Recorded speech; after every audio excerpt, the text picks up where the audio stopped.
Before we dive in, folks, we want to have a quick disclaimer. This conversation has some strong language, none of which has been edited, so do be aware. From UFOs to psychic powers and government conspiracies, history is riddled with unexplained events. You can turn back now or learn the stuff they don't want you to know. A production of iHeartRadio.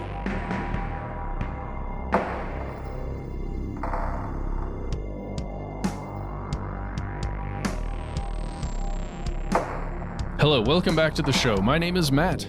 My name is Noel. They call me Ben. We are joined, as always, with our super producer, Paul Mission Control Decans. Most importantly, you are you. You are here. That makes this the stuff they don't want you to know. And we have an episode that I have been looking forward to, I think we all have, for quite some time.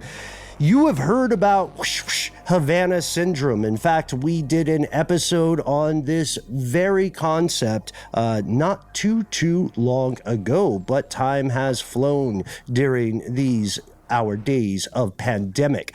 So we wanted to go on air with a conversation that has been continuing for a weird amount of time, and you have asked us for it, Conspiracy Realist, and we wanted to deliver. We are not diving into the concept of the Havana Syndrome alone today. We are joined by the one and only, the man, the myth, the legend, Mr. Jack O'Brien, live and direct.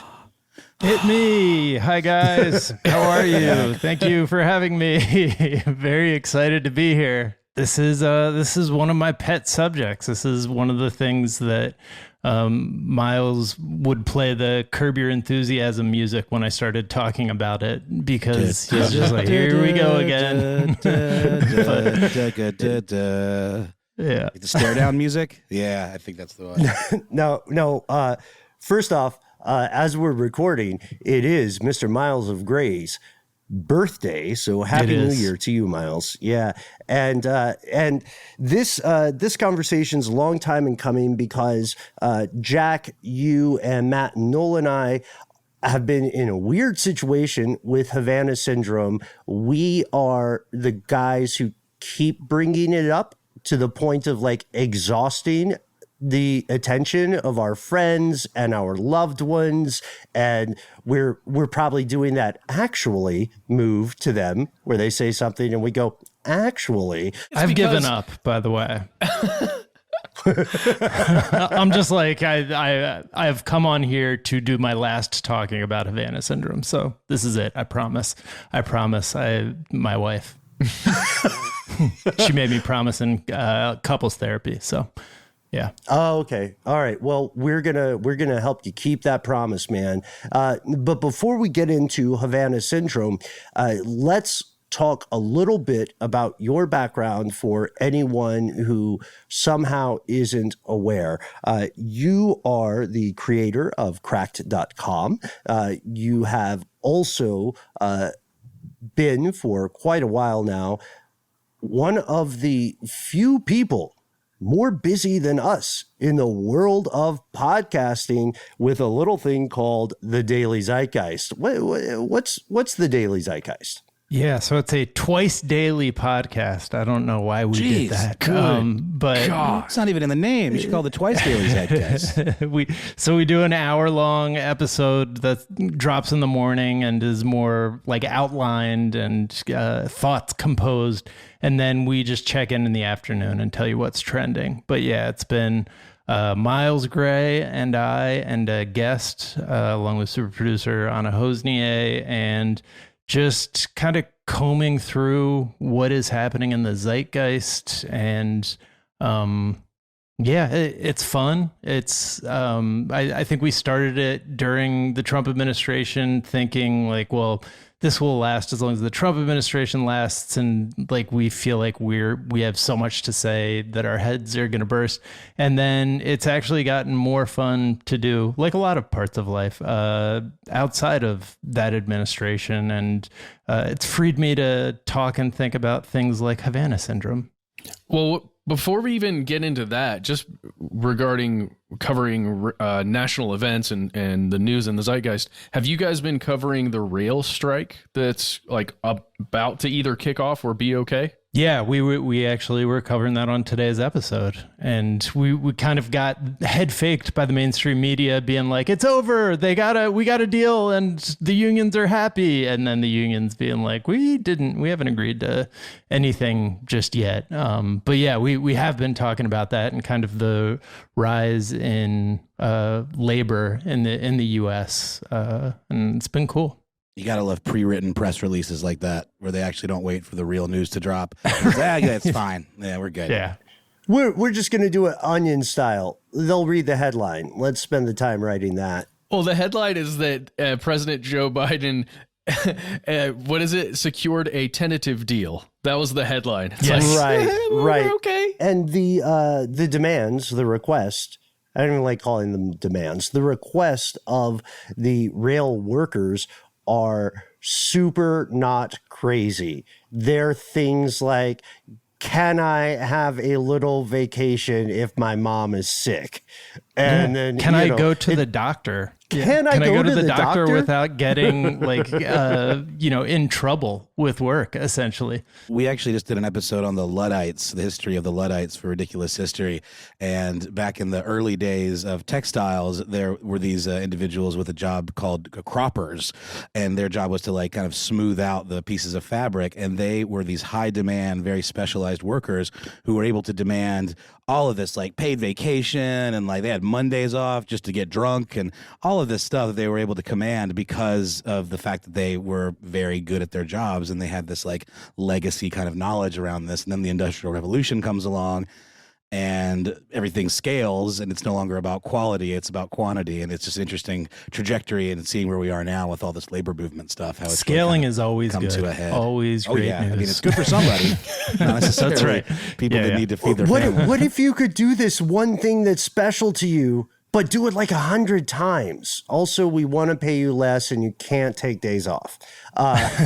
That's right. But so this is a brief snapshot of some of the things that are discussed on Daily Zeitgeist. They are also fresh baked, which I hate using the term, but it is true.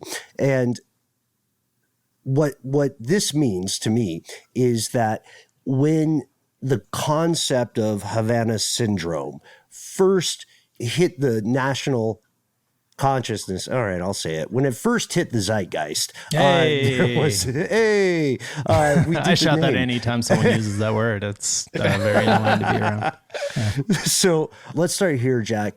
As far as we can tell, the name is kind of bullshit, but the first public reports of what would later be called Havana Syndrome kind of came around 2017. That's when the public started finding out. When did you find out, and what did you hear initially? Well, my inside contacts at the CIA had actually tuned me into this a little early. No, I found out the same time as everyone else with the news reports, and it's there are these stories that pop up where I'm like, well, this should be the only thing we talk about ever again, because they're saying that somebody has weaponry that known scientists or known science can't explain, and they're attacking the U.S. in like these really strange ways. And it just seemed very fascinating to me, but I also did kind of immediately that there were some flags that kind of initially popped up, specifically, the scientists being like, there's nothing we know of that could do the thing that they're talking about. Which doesn't necessarily mean that it's completely false, right? Doesn't necessarily mean that, because we talk about this on the show, weapons testing all the time, and advanced weaponry, DARPA, ARPA, all those things. And, you know, how the public is only going to know what an iPhone, the equivalent of what an iPhone 8 is, or 7 or whatever, you know? Does that make sense? But, but totally. Like scientists, you know, whether they're involved with the government or not, science is science. And if they can't point to a thing that's an analog for this, chances are it might be a little far-fetched or a little overblown. You think some scientists with knowledge of this area would come out and be like, well, it could be done if you did this, or added a little widget or something, then maybe I could see that happening.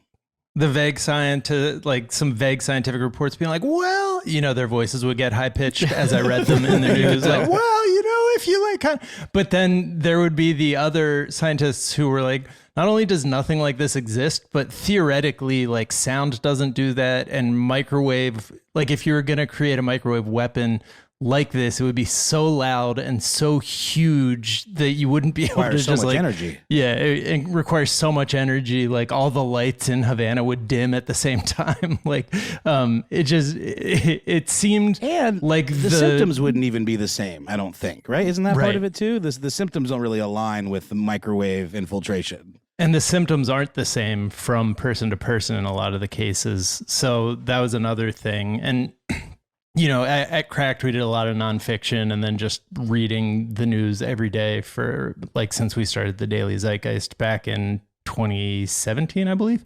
A thing that I've kind of always thought was an underrated mover was the ability for the unconscious mind to physically affect people, both their health and, it's just a very, very powerful thing.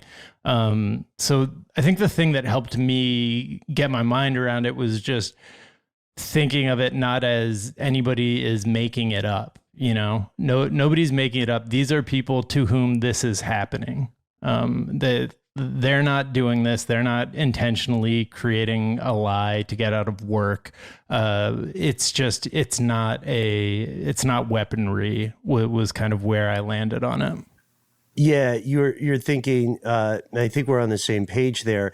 It's not a conspiracy because there aren't people there aren't people trying to con people, right? They're not bad actors. These people are encountering things. And Jack, maybe this is where we introduce sort of our word of the day, the way that it, even the definition of what you're talking about the, how the New York Times put it, the intersection between, between the brain and the mind. It was called, we don't say hysteria now.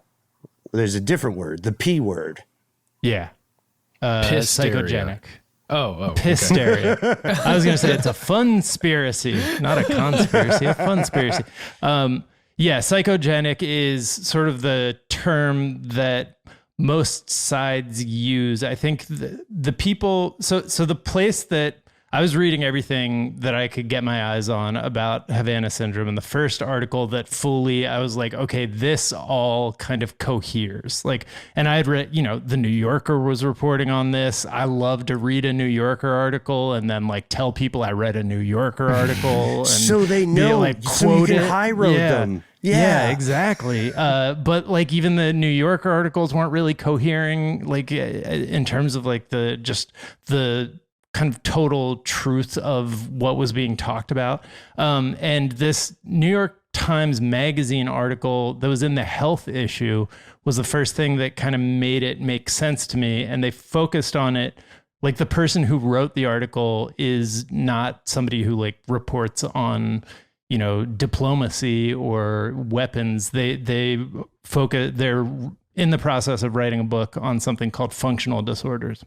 Which is sort of this newer understanding of psychogenic, what used to be called mass hysteria, or just, hysteria in the cases of individuals suffering from things that were caused by the mind. But for a long time, starting in the 20th century, people thought it was, I think Freud called it, I forget what his term for it was, but it was always the idea that some problem in their psyche was then causing this to physically manifest.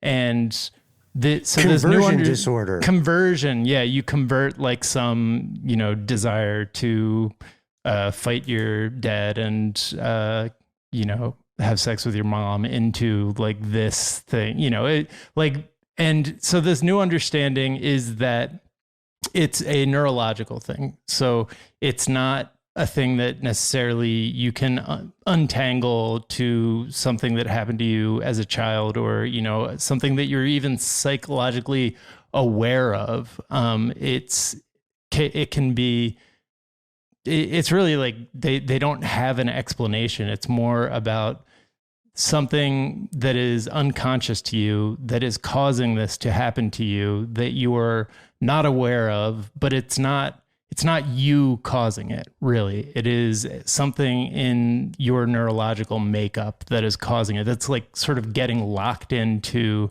how your synapses like fire and work together and the like pathways in your mind. It almost reminds me of like addiction. It wouldn't like show up on a brain scan though either, right? It wouldn't show up as some sort of like, you know, anomalous thing in a MRI or a, you know, CT scan. Well, that's the sticky thing. Yeah, I feel like reading about brain scans in the context of Havana Syndrome, I went down a road of people sort of debunking brain scans as a very useful tool, and just saying like you can look at brain scans and like see a lot of different things depending on the eye of the beholder and kind of what you want to see, because that was like a lot of the this was an attack articles were focusing on these studies done at I think UPenn like hospitals that basically said like their brain scans indicate something happened, and it seemed a little foggy, but yeah, I mean brain scans show things that can be helpful as diagnostic tools, so I'm not completely discounting them. It just seems like it was a little bit kind of more up in the air than some of the neurological stuff. It's like pornography. I know it when I see it. It says a scientist who may have an axe to grind, because scientists are people too. But I like the point about reading perhaps some electric tea leaves there, right? In the signals. Well, guys, what we're talking about, for me, if I was just an objective listener encountering this for the first time, I would think, okay, well, that kind of makes sense on an individual level, but how do we explain that occurring, you know, so many times to so many individuals in countries across the world? Right. That's a good question, Matt. But we also have to consider then that these are not separate entities. They are people who are in the same field, in the same sphere of communication. And one thing that's important is the ability to put a name or a category upon any series of things. Like we were talking about this, I can't remember whether it was off air or on a previous episode of some sort of show. There was this, there's this very valid argument that, say someone wakes up and they just don't feel great. They have some sort of malaise, right? Some sort of ill-defined malaise, and they are having a moment, a water cooler moment, if you will, with someone else, a colleague, a trusted colleague. That's important. That's key. Who says to them, you know, I'm feeling a little low too. You know, and this is pre-COVID, when anytime someone got a sniffle, they were like, it's COVID. I'm gonna die. But as weird as it sounds, it is very common for people to, you want to be part of something bigger than yourself. You also, if you're a human, you want to classify patterns, right? That's the reason why humans are the most successful of the primates currently. It's the idea, you know, like Matt goes to Jack and says, man, I'm sorry, I got a real pill of a headache. And Jack says, you know what? I had a headache earlier. And are these connected? Because that's what people do. We all sort of connect these dots for better confirmation or worse. bias. If we have someone that confirms what we already kind of believe, it's like WebMD syndrome is like, you know, you go from having like a little body ache to definitely I'm dying of cancer. It's like, you know, anything. It doesn't even have to be an expert. It can just be, like you said, Ben, a trusted colleague. And you're saying, whoa, I feel exactly the same way. We were both in the same space at the same time. It must be, you know, something in our building, you know, at work. We're going to take a quick break, but then we'll be back with more Jack.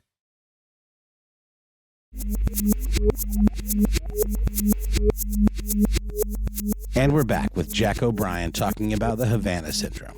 There's a article, a personal history, like a short story written by John Le Carre. I forget. I don't know. Le Carre? Is that how we pronounce his name? The like spy novelist? We did both. We're covered. Oh, okay. And so he was a former spy during World War II. And by the way, this did appear in the New Yorker, which I read. I don't know if I mentioned that, but and it's so he was a spy novelist, and he taught. This was his honest account of what it was like to be a spy during the Cold War years, and it's really illuminating. Like, he's being sent on these missions by people who, it turns out, are like kind of creating all the intrigue to kind of build up this story. Like, there's a big his first mission, he goes to this like little back alley, like pool hall, and there's a briefcase drop, and it's all very cloak and dagger. And then he's like, and it turned out like there was nothing in that briefcase. That guy was just doing this because he wanted to live in the movie. And, you know, there was like, everybody was paranoid. Everybody thought everyone else was a spy, but there also was like no there. And so that was another thing that I kept popping up in my mind as I was reading about this. And, you know, there was a good piece in ProPublica early on in the Havana Syndrome reporting where they just kind of tracked how the news was first told to, like, a few people had an experience where they heard a high-pitched noise and like started feeling dizzy. And then that was reported at like a staff meeting, but it was reported as like, this is secret, don't tell anyone.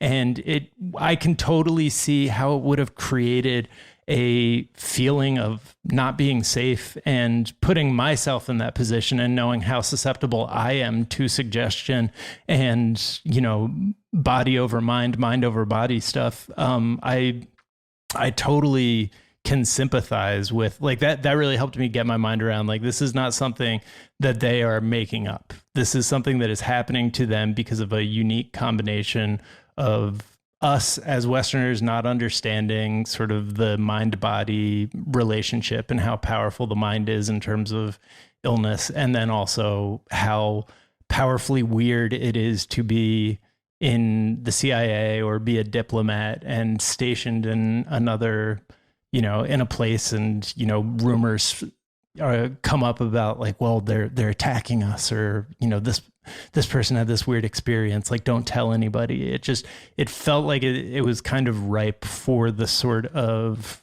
mass hysteria that you sometimes see. Yeah, it's also it's leveraging the us versus them, right? The in versus the out mentality. And then, you know, social pressure is a real thing, and it's not always purposeful, nor is it always malevolent. It's sometimes just fitting in. Ooh, I guess my head does hurt. And to me, man, that was one of the main questionable indicators. The cases are all, at this point, self-reported. When we did the initial show on it, there were an estimated 200 reported cases around the world, all of similar demographics, all people who are working closely together or live in this rarefied air you describe. And as of now, I checked this going in. That's right, I did a little homework. The tally is 1,100 people. Again, all self-reported. There was no one, like, this is not the same situation as prostate cancer or something, where a doctor says, this is what you have. These are people coming forward and saying, I think I have this thing, right? And this is, again, one point that you did so beautifully, that I have immense respect for, is you're never dunking on these people. You're very clear in everything you've said on air about this, and to me off air, that you, like, just because it might not be some magical microwave weapon does not mean these people are not experiencing real pain. Where did the weapon theory come from initially? Like, it seems like such a leap. So it had to have come from somewhere. Yeah, you can let Jack talk about it, but there was some weird stuff happening in the past, and we kept seeing reports from former spies or former agents who were talking about other microwave technologies that the USSR had used in the past. Correct? Yeah, I think there's some of that. You guys know more about that than I do, but yeah, I know that there was some, like, first it was sound weapons because the people heard a strange sound, and when they had the physical attack symptoms, and then once people kind of disproved that was possible, they moved on to microwaves, and I think that's when they started looking through history to see, there was an example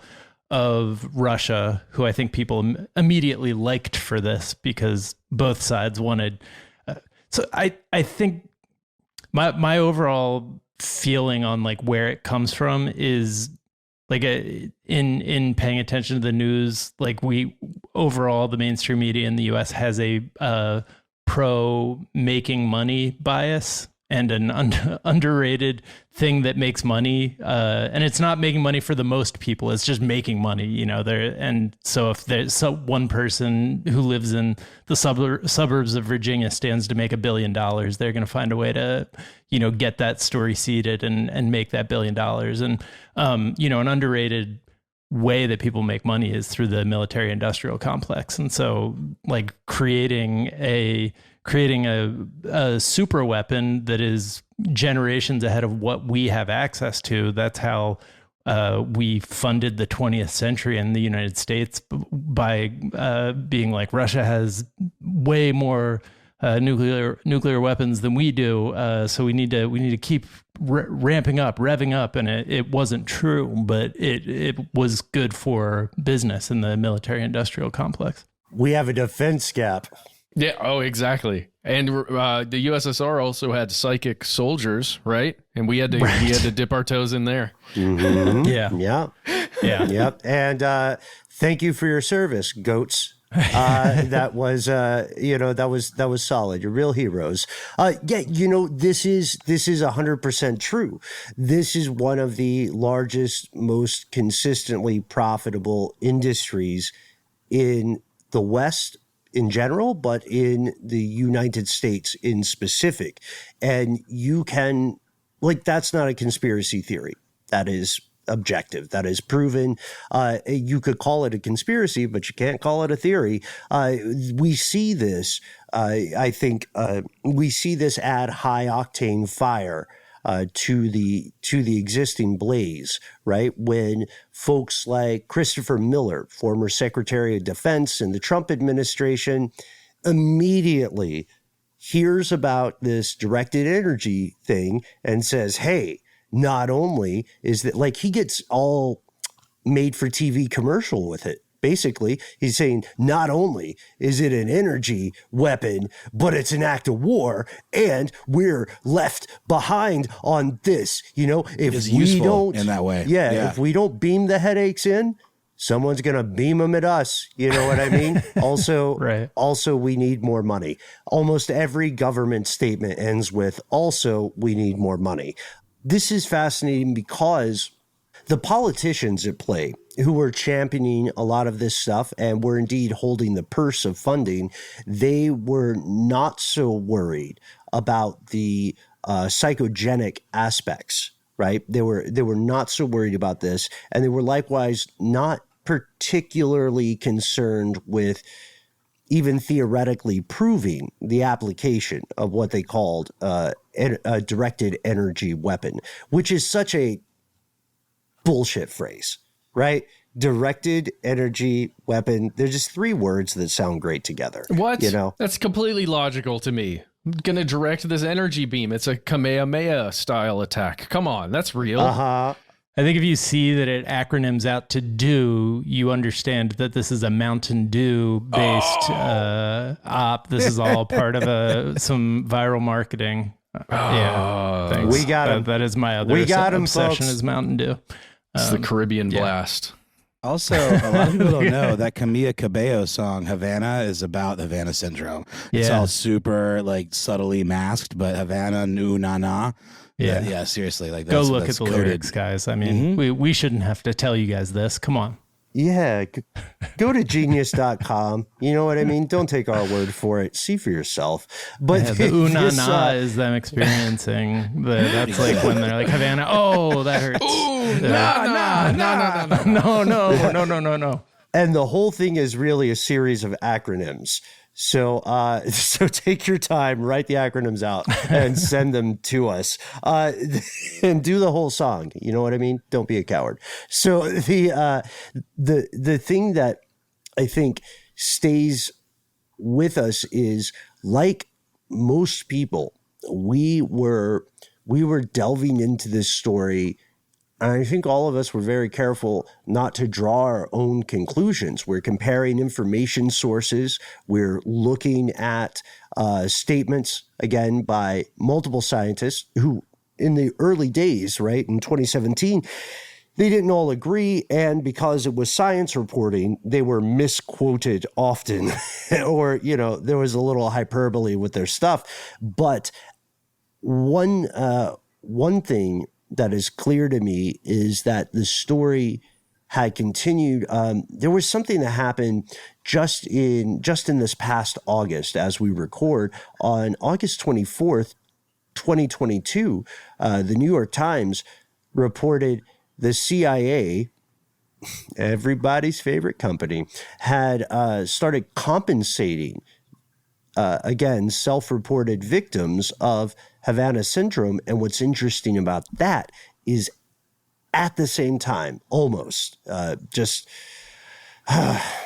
quite recently, this month as we record, September 2022, more and more other members of government are publicly going skeptical, because they're saying, all right, hang on.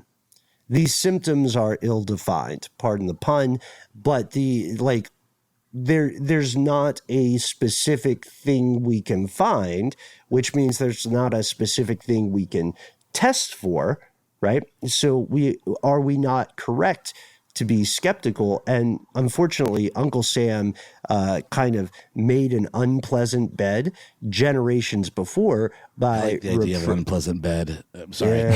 Yeah. But generations before, it's almost like how anti-vaccination movements arise out of human experimentation, like the horrors of Tuskegee. What's happening is, I would posit that there are people who remember well the dangers of what was called Agent Orange, or the dangers of long-term lead poisoning. And they're saying, well, it wouldn't be the first time people lied to us. No, I have a question, though. Does the payout, does that create the sense of culpability? Or like, if they're paying out, then I think that maybe like caused the perspective of the media to be like, oh, well, they're paying people out, so they must have done something wrong.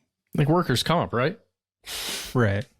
Yeah, but different, right? Like, I mean, no, maybe it is exactly that, but I wonder what your perspective is on that, Jack. I do think, at the same time that they are paying out, there has been, I think opinions in the media are shaking out in the direction of it being psychogenic, which I think the main thing now is that, like, so in this article about functional disorders, they talk about one of the kind of the smoking gun that really convinced me was that the people who had these attacks years ago were still experiencing symptoms, and in a lot of cases, the symptoms were getting worse still. And that is actually a telltale sign of a functional disorder and something that is psychogenic, because they were saying, even had somebody walked up and like hit them on the head with something, or, whatever physical attack you want to talk about, the body heals those and it gets progressively better, and they would have been healed within like 6 months. Whereas with psychogenic and these functional disorders that are sort of locked into the circuitry of the brain, that gets worse until you actually identify it as such and go and like treat it as such. And so my concern is that for the people who are still suffering from this, first of all, I'm like of all the money that the U.S. government is paying out, like, fine, But well, it's a drop in the bucket at the end of the day. Yeah, it's a drop in the bucket. But I mean, and they are going through hell. Now, when you say psychogenic, is that the same as PTSD or is that different? Like, I mean, I'm a little unclear. Yeah. Well, I think people, I actually haven't looked into PTSD enough to even like kind of comment on it. I'm just saying more that it is something that started in it is like locked into the neurology more so than it is a physical wound that you're kind of healing from. But you can cure these sorts of functional disorders if you address them as such. But the more that this becomes they say this and we're saying they're fake, which it seems to be like the direction that a lot of the media coverage takes, the less likely the people are going to be willing to admit to that. So just like this truth that's in between, that's like, this is something that is happening to you. No, it was not the Cuban government and it wasn't a Russian secret weapon that caused it, but it is something that's happening to you. Like that would be the best outcome for everybody involved. But it feels like we've now, put it into this like, well, then you were lying type thing. And I understand that being the response because they were used to try to fund World War III or whatever would have happened if the people who claimed it was an attack got their way. But hey, but then that started anyway. Right. Yeah, exactly. So that's I think just generally the thing that I've taken from this beyond, a better understanding of how full of shit the US government is and is like just a greater appreciation for everybody's vulnerability to this sort of psychogenic and functional disorders. And, if you've taken NyQuil, so I always assumed NyQuil was bluish green because that's relaxing color, and DayQuil was a more vigorous orange because that's like a color, and that was just good marketing. But they've actually done studies, and when I take a NyQuil, I actually sleep better physically. My body reacts to that power of suggestion, that color, in a way that is physical and scientific. That is what their studies have found. So it's just so it's an added bit of placebo effect to the actual medicine. I think the placebo effect is so much more powerful. So the placebo effect's another. That's why blue Gatorade is more refreshing. Yeah, blue Powerade is colder. Yeah, all relaxing pills are blue, and all vigorous pills are red or orange or yellow pink or orange. And yeah, for sure. And this beer is both. There you go. Whoa, and what do we make of that? That's why it is the magical elixir. Did you say that's why it's a morning beer? So that's why it's a morning or an evening beer. Oh God. So no, it's a huge point. Yeah. Yeah. And then just it's also the power of the mind when it comes to medicine is also not something you can monetize, right? So that's, again, falls into what I was talking about before with the big bias in American media and the big bias in how the US just works in general is if you can make money off of it, then that is going to be the truth we go with. And you can't put the,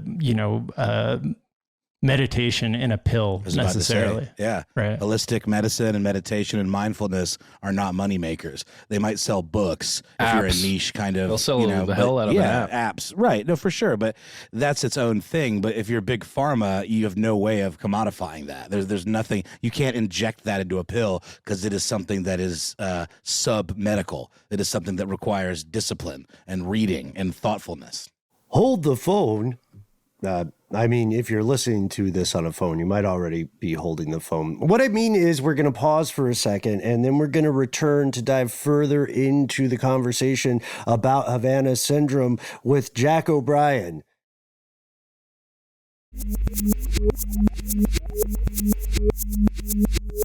And we're back. I want to get back. Just Ben, you mentioned 1,100 people, around 1,100 people who have reported this. correct? So just and were they all water cooler conversations? Like, how are all of them communicating with each other? They are all self-reported. And it becomes a news story, so they hear about it. How do they know? Okay, so yeah, got it. Yeah, it becomes a massive news story. And they, a news story about your profession and about people in your specific environment who are in other countries that you perceive or that your higher ups perceive to be hostile territory. And suddenly because there is a lot of the functional disorders that they talk about come with some sort of like fear-based, like something that is destabilizing or something like that. Is not always, but a lot of the time that can be where the sort of injury occurs. I just want to list them out. Yeah, so we this is a great question, Matt. This also gives us an opportunity to talk about how the media did Cuba dirty. Just like the Spanish flu, which we mentioned in a previous episode. Or the kung flu, the way, like, yeah, all of that crap. Yeah. So it's so Havana Syndrome is called Havana Syndrome popularly in the West because those were where the first, again, self-reported cases came from, which means that the government of Cuba was judged in the court of public opinion to be guilty based on the name. And what I love about adding a place name to a thing is that it already makes it sound shady. You know what I mean? Like pick a verb. You could say, mouse click, and then you add Florida to the front. Gave it the old Florida mouse click. You know what I mean? That gross. Sounds weird. Yeah, sounds right? naughty. I know. Creepy. And this happens with anything. You could call it the, like Tulsa elbow, and people would be like, gross. No. That sounds like a cool dance, Wear actually. long sleeves. Yeah. Tulsa It sounds like a Tulsa cool elbow. dance from Prohibition era. I feel like he was doing the Tulsa elbow It's down like at the inverted speakeasy. Yeah. Yes. So with this, what we see is that this reporting, right, or people saying that they have experienced this, I love the point about it coming out in hostile countries. There are reports in China, right? There are reports in, of course, Cuba, who vehemently denied any sort of association. There were some reports in Russia pre the newest iteration of the war against Ukraine, which I think went a long way toward dismissing the idea of secret Russian technology, to be honest. And Matt, to your point, there are no reports of someone in Poughkeepsie or someone in, a more friendly country. I think there were some reports on Mexico. In Australia. Mexico. I'd have to check. Australia as well. Kyrgyzstan, Uzbekistan, Colombia, Austria. Remember we talked about Austria in Vienna specifically, where, one of the spy capitals of the world, where it was being reported. And it totally makes sense, Jack, what you're saying, when it's not these countries you can't think of all of these incidents as this is happening in all of these different countries. It's happening in the same organization, essentially, mostly. Isn't the government referring to these things as anomalous health incidents? So they don't even assign some sort of continuity to these symptoms. Right. I think the Biden administration came out and called them that, and then that really angered a lot of people, and there's been some back and forth on whether that's an accurate way to describe it, because that makes it sound, or at least shades in the direction of them feeling like someone's saying that what they're experiencing is not real. Gaslighty. Yeah. A little bit. And I mean, like when you look at the history of mass psychogenic like illnesses, and they are, people getting like throwing up, and then like suddenly hundreds of people are like throwing up, or, because of like some bug that I think there was like a factory where like a June bug was like supposedly biting people and everybody was throwing up. And it's like to them, like they weren't making themselves throw up. Like they got very sick all of a sudden. Everyone, like when that's happening to you, that feels absolutely real. It's not a testament to how like full of it these people are. It's a testament to how real a psychogenic functional disorder feels to a human being, in the grips of it. Yeah. Well said, and there are other examples of things like this throughout history, right? Laughing epidemics, for instance, the screaming kids in Malaysia. That's another episode that I think clearly checks the boxes for a psychogenic phenomenon. Or like Chuck McGill's condition on Better Call Saul, like the whole I'm allergic to electromagnetic EMS sensitivity, or electromagnetic sensitivity. Gosh, saying EMS sensitivity is like saying ATM machine or VIN number. That's my bad, everyone. Our credibility is gone. Emergency medical services. We can claw it back from the abyss.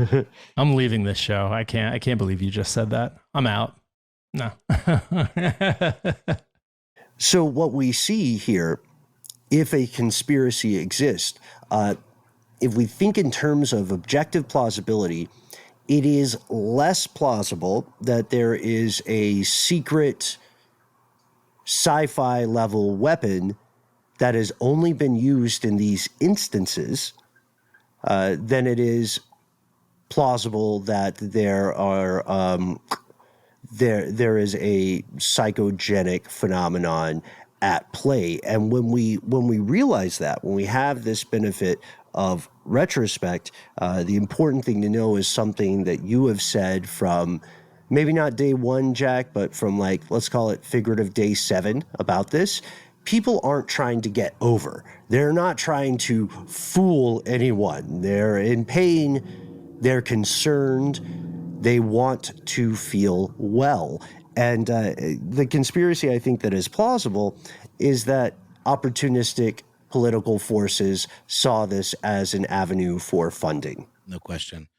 Have there been any intimations toward a class action lawsuit type situation with that many folks feeling connected? Not. I mean, intimations. I appreciate that word. Not super really, because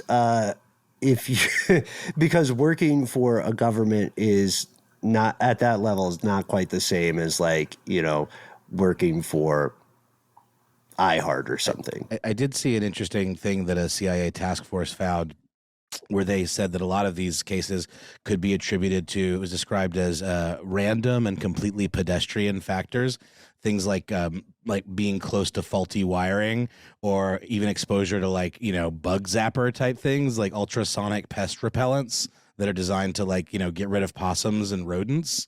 Dang, that's how they're getting rid of possums and rodents in other countries. That's more extreme than what I've got going on.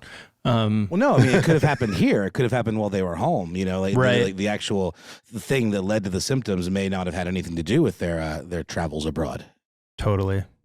And I do think that is also one of those explanations you need, because people think it's either something physically happened to you or you're making it up, right? And so we need to say, oh, there must be a bug zapper that is too close to your head when you sleep at night, and therefore that's what's causing this.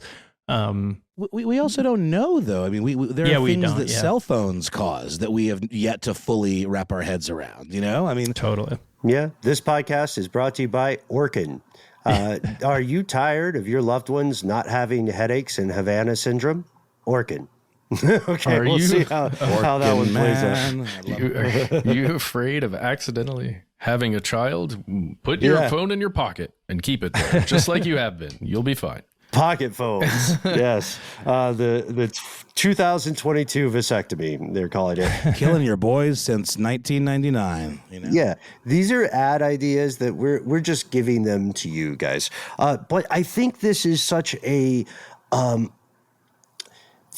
compassionate and objective understanding of what people mean when they say they are having Havana Syndrome.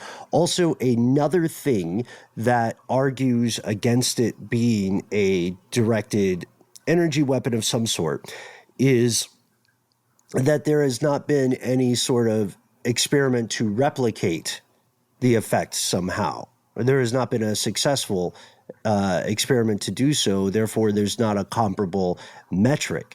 And so now, of course, there's no agreement. Well, there's also the recording they got of the sound that they heard in Havana that was determined to be crickets, I believe. So that's that's crickets. People spread that around a lot, and that is like very embarrassing for the people who were making the claim. And but that's another piece of evidence where I was like, oh wow, this definitely is not.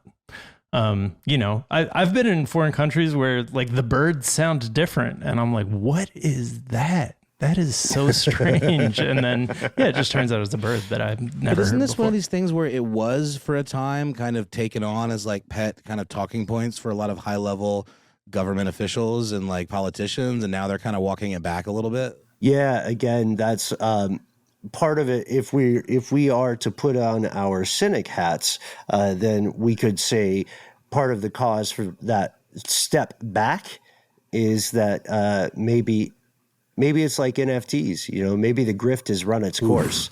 Right. Maybe we got the funding already. And so now it's on to the next impossible expensive problem. Well, also Obama had opened up Cuba. That was very promising and like considered a big accomplishment. And so it tied in with Trump's plan to undo everything that Obama had done to make relations worse with Cuba. So like that also felt very convenient for that administration's priorities at the time. Such a narrow window. My kid and her mom went to Cuba for that little brief moment when it was there, when it was open. And then it was like, nope, just kidding. Guys, we're cool. Not anymore. Guys, psych. You guys are thinking about this way too small. Look, this is not some political thing, okay? Okay. Look, all right. We got two major things that happen around this time. First of all, people, especially spies, across the world are coming down with this weird, mysterious illness. The other thing, UFOs are real, according to the Navy. Come on. Tell me there's not some kind of tip-touching going on there. Come on. The tip-touching. UFOs, most things in the sky in human experience are UFOs in that they are unidentified. Like, you know what, Matt? The next Dave and Buster's trip is on me. If you nailed it, if you solved it. The last one was on you. Was it? Yeah, I think so. Geez. That's cool. All right, I have a Dave and Buster's problem. This is my other story that when I start talking about it, everyone's like, oh boy, here he goes again. Because I'm just like, how do we talk about anything else? There's UFOs. But it does, I am sad to say it does fit some of the things. Like it does seem like at least the military being on board with the spreading of those videos could be them preparing to use that as a reason to start really investing in weapons that can keep up with the Space Force. Whatever this thing is, man. Yeah. You mentioned if you identify it as a psychogenic syndrome, then perhaps it could be treated. Is this something that would require psychotherapy? Is there a medical route? What is the treatment when it is recognized for what it is? Yeah, it was really interesting. They talked about this case of this young man who had like slipped disc things and then had some experience, and it started devolving to the point where he couldn't walk after 2 years. And he was having these arguments where people would say, we think it's conversion disorder. We think they would use the term psychogenic. And he fought them and he dug in and he was like, I'm not making this up. You guys you don't understand. I'm experiencing this. And then this expert, who's like the foremost expert on functional disorders, he saw a YouTube video from them. His mom sent it to him and he had the open-mindedness to watch it, went to their clinic, and so it sounds like it's a variety of things, but it's not really like psychotherapy, because that was one of the things that he was trying during the 2 years when it was getting worse. It's a lot of cognitive behavioral therapy. It's like trying to move his leg while like under hypnosis or while like meditating and while doing these feedback things. And it was a week of hard work, but he walked out of the clinic because they treat it as a neurological disorder. Your conscious mind doesn't have access to it. Your conscious mind is like a spotlight that is pointed at, one small portion of this vast universe that is the totality of your mind and who you are as a being. And so there, by like just focusing on the neurology and doing exercises and taking it out of the realm of this is something we just need to convince you to stop doing, and more in the realm of this is something that is happening to you because of neurological things we don't fully understand, but here's how we get to it. Like that helped him. So yeah, that going with, and they actually reached out to this person who's the foremost expert on functional disorders, and he was prevented from like participating in the study into Havana Syndrome because I think of the dug-in nature. It's not useful for their purposes. Yeah. Right. What we're seeing then, I would argue, are some feedback loops. Not all of which are cynical, not all of which are profit-driven, but we're seeing that people add force to their stories because civilization is sort of a story everybody tells each other, right? And life is all about relationships. But now that we have you, Jack, again, one of the busiest guys in podcasting, I suggest we quiz you a little bit or get your opinion. Get your opinion on other things considered conspiracy theories. I believe that we have. I think we, without conclusively proving the case, we have laid out some really strong arguments for the psychogenic perspective of Havana Syndrome. But let's start here. Maybe. We joked about decision treeing you. Sorry. Maybe we play true false. How about that? And maybe Matt, Noel, and I can ask you some true false questions. Up to you. I feel like I'm about to get podcast jumped. Like you guys are gonna like. So here we go, Jack. And I promise this is not gotcha. Podcasting. This is not podcast jumping. We also can confirm that we haven't discussed these things off air. So what we're getting here are organic reactions off the cuff. I hope. First things first. Do you believe we're true falsing the official story about the JFK assassination? False. I don't think it's correct. No, that it was just Oswald. Yeah. Yeah, no, I don't think it was just Oswald. No, Just doesn't make sense logistically. It doesn't. I'm honestly a little surprised, Jack. Honestly, just because I know. Wow, that's cool. That's actually really cool. So the thing I believe is also like kind of boring. It's the Secret Service agent in the trailing car accidentally shooting him. Which I've never really heard that one. Holy crap! That's yeah. It's super plausible. It's interesting. It's this guy who was used by CBS News to test the possibility of Oswald getting off that many shots. And this guy is a gun expert. He owns his own gun shop. He does the demonstration and is able to like hit the target moving in a car on CBS News. Like this is right after the assassination because right away conspiracy theories pop up.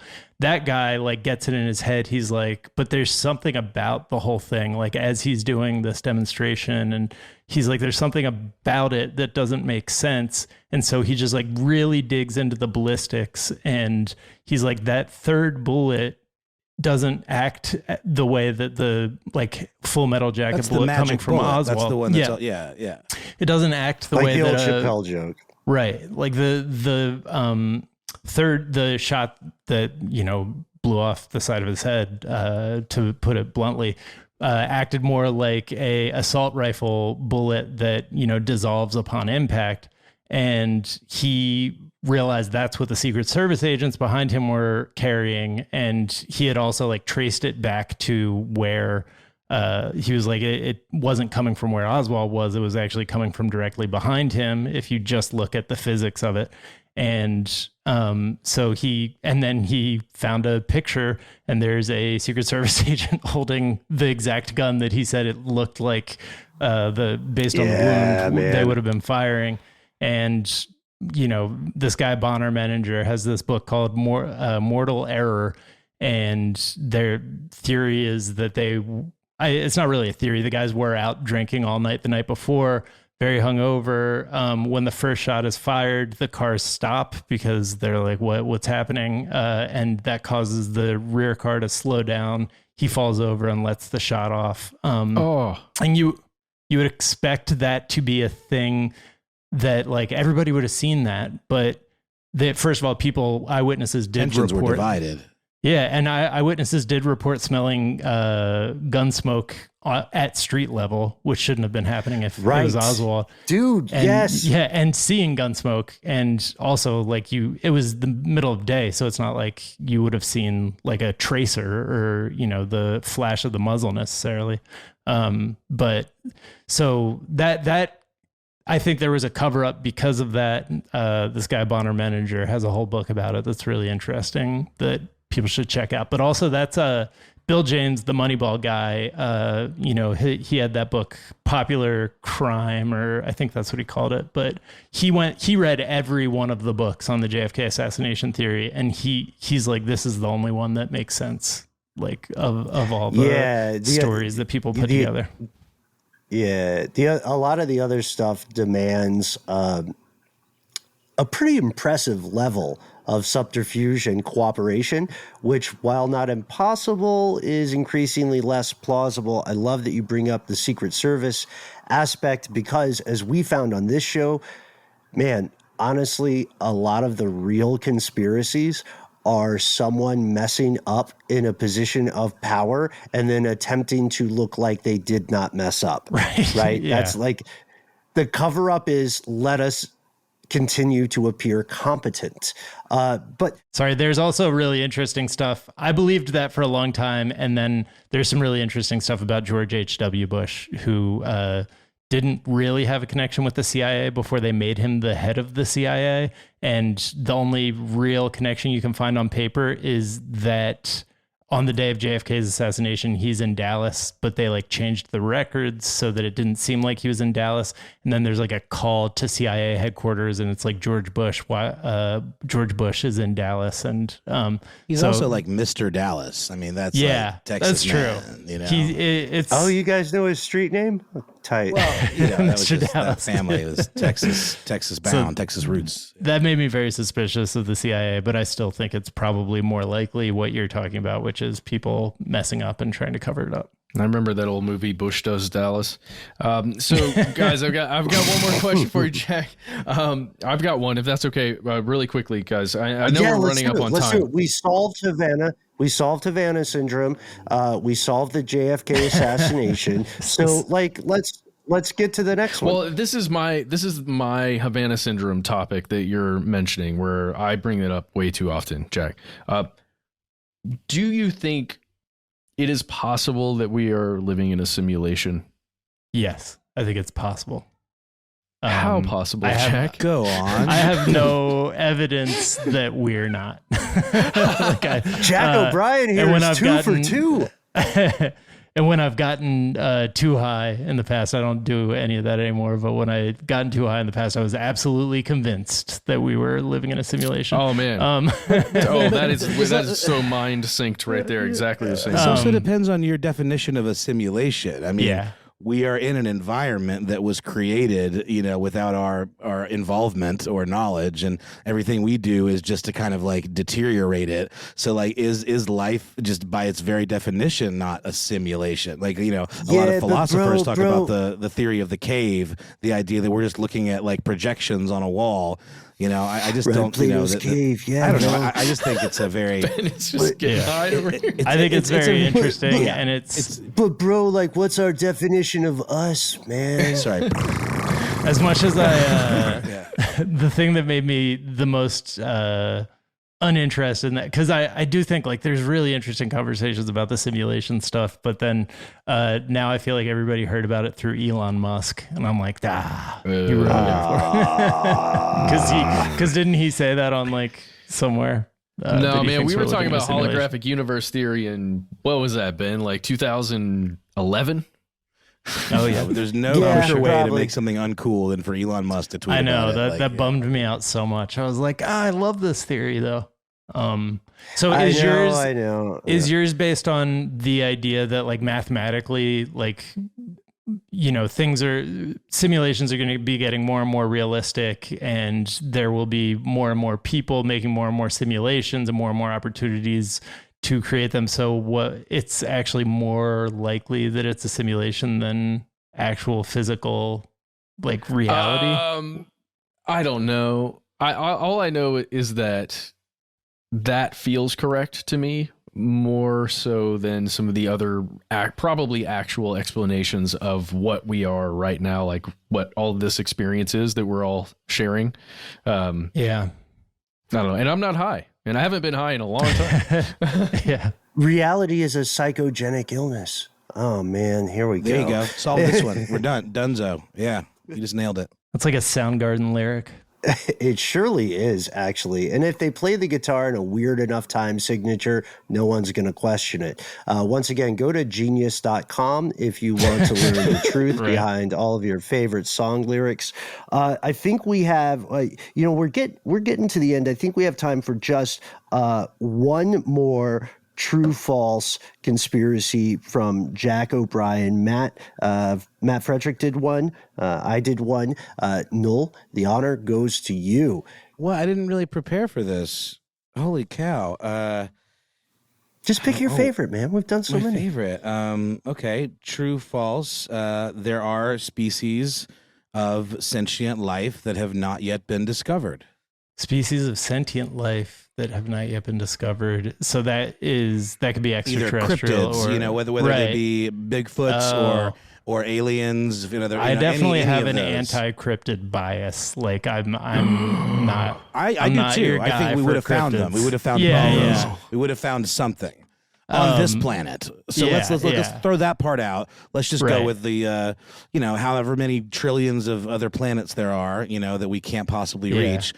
Is it a little self-serving to believe that we are the only forms of life, And I have nothing to back this up with, but I do, from a philosophical and spiritual kind of standpoint, think there has to be. But that's just me. Ben, it's time for a cryptid rap battle. It's time for a cryptid rap battle. You and me versus Jack and Noel right now. Let's go. Pro-cryptid versus anti-cryptid. Let's do this. Someone on Twitter was asking us if we're going to do AKAs. But all right, put a pin in that. Now we're at like Fermi paradox. So Noel, your original question was, is there other undiscovered sentient or intelligent life somewhere?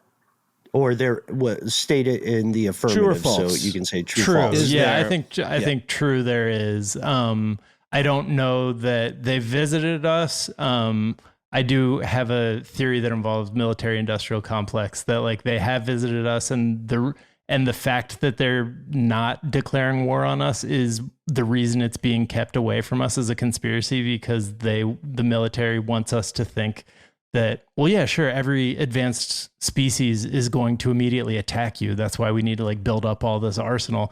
And so like that was there's a really interesting, one of the like more credible alien sightings was at a school, and like the military came in and like shut it down. And I spent a lot of time thinking about that. I was like, what does the military have tied up in this? Wouldn't they just be like, tell us the truth, like tell us what you know? But instead they just shut it down. Yeah. It's control, but I wonder like what they're so afraid of, why they're so afraid of that message getting out. And I think it's that it invalidates their whole kill or be kill worldview. If there are aliens who are just coming down and like basically engaging in tourism, and they're just like they're advanced enough to destroy us, but they're just like, hey man, we're just like we think the ocean's cool, so God forbid they're benevolent, and then we all of a sudden don't need the government's protection anymore. You know what I mean? Well, that's that is, I think, if there is a conspiracy to cover up aliens, I think that is the thing that they're covering up, is that they're benevolent. And like there was also a lot of alien sighting activity around nuclear weapons, and I think it was just them being like, we don't want you guys to shoot your eye out. Don't do that. You guys don't deserve this. You guys, you're not qualified. Guys, I watched Secret benevolent. Yeah, the secret is that UFOs the secret is that extraterrestrial or interdimensional entities exist, but they're just uncharacteristically chill. They're inconveniently chill. Inconveniently for the military chill, yeah. Yeah. Okay. No, I accept that. I could. It's a reality in which I would aspire to live and exist. Matt, you were referencing Prometheus earlier. Oh no, I just watched Prometheus again, and every time I see that movie, like it's not my favorite in the Alien franchise. It has some cool ideas. It has some cool things. Well, Prometheus was flawed. Like, think about the title. Yes, but that opening sequence where it's an extraterrestrial intelligent species that I believe that's on Earth and not on that planet that they end up on. They're like gods. But they're basically they like gods. Seed the planets, like the panspermia thing, right? They seed the planet, and then all life evolves out of that one whatever cup. Mm-hmm. That I don't know. That always just makes my mind reel when I think about evolution, and could evolution have been a process that was just kickstarted, right, instead of just something that naturally occurs? I don't know. My mind just goes everywhere, and I think I'm with that. you, man. I think about that stuff too. I think this is a beautiful moment for us to call it a day for now.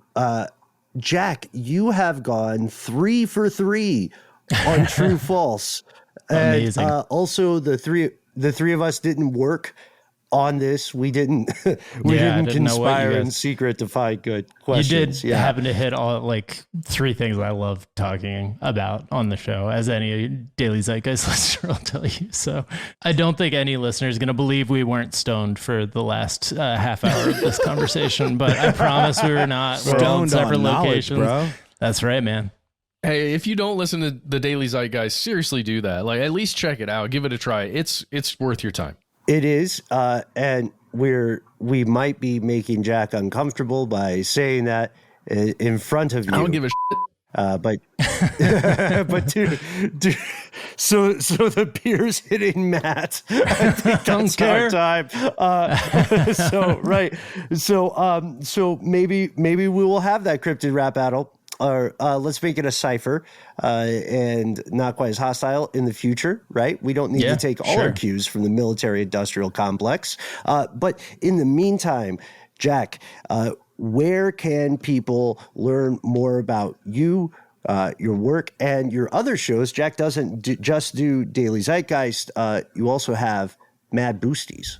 Yes. Yeah. So you can find me on Twitter at Jack_O'Brien and no other social medias. And then, twice a day at the Daily Zeitgeist. And we also have the dumbest NBA podcast in America, I think, is what I can't imagine a dumber one. And it's Miles and I just talking about the NBA. And somehow you sold the actual NBA on this. Just to put the NBA partnered with us. And then it is so... It's the 3rd thing we record that day. And we're just punchy at that point. We're just like, I don't know, man. But we love the NBA. But the only thing I root against is... like the NBA media and all like the hot take sphere. Like I just love the players and the beauty of the game. So it's really just an NBA appreciation podcast. And it is in partnership with the NBA. So that was a pretty cool conversation. I got to ask you guys, you know how when you spend a lot of time thinking about something, it kind of gives you a craving? Like we might record an episode about food conspiracies, and then at the end we're thinking, oh, I'm hungry. Do you guys feel like we have Havana Syndrome? I thought you were going to say you wanted a Cuban sandwich or something. I am always down. I'm always down for a Cuban sandwich. Guys, I've been thinking about this specific dish from this Korean restaurant down the street. And I have to go now. Thank you, Ben. You've convinced me. Get on to it, man. You deserve it. Treat yourself. Yeah. You know. I shall. Wait, what dish is it? You know what it is. Is it bulgogi? Yeah. Yeah. No, I'm simple like that, okay? Well, okay? You gotta go. It's amazing. And we're very lucky to have all these cool restaurants here, but we're also very lucky to have all these cool colleagues. Each show is kind of like its own restaurant. Boy, I am just trying my best with this analogy and segue, but whatever. Point is, we hope you enjoyed that conversation. It went into a lot of places that you might not expect, and we continue the conversation a little bit off air. But as Jack said, you can check him out along with his ride or die, Mr. Miles Gray, on the Daily Zeitgeist. In the meantime, we need to get Miles on here too. We do. I tried. There's some stuff he could speak on from experience that he's still really on the fence about mentioning. But we'll see. In the meantime, we want to hear from you, folks. That's right, specifically you. Have you experienced something similar to Havana Syndrome? Do you know anybody who has symptoms similar to that? If so, were there any physical causes found? Do you think this is all real? Do you think there is something more to this story? We want to know, and we try to be easy to find online. That's right. You can find us all over the online at Conspiracy Stuff, where we exist on Facebook, Twitter, and YouTube. Conspiracy Stuff Show on Instagram. Yes, never forget the YouTube channel. It is there. It's waiting for you. You can watch us in a very creepy way say these things. Not these things, because these usually get edited out of the videos, but you can watch our faces while words come out of them. And if YouTube might be a lot, too fast, too furious for you, and social meds are not your sippage of choice, then why not give us a phone call? We are, say it with me, 1-833-STDWYTK. Call, you'll hear a voice, you'll hear a ding, like so, bing, or whatever, beep. It's probably more of a beep.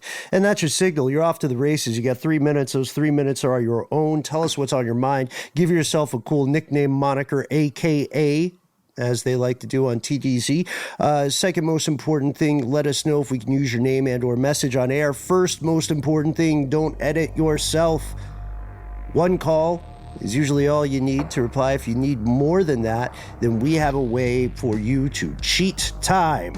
You won't be bound by 3 minutes. Tell us the story, the entirety of it. Give us ancillary links. Send us videos. We love all of it. We read every single email we get. All you have to do is drop us an old-fashioned line where we are. Conspiracy at iHeartRadio.com.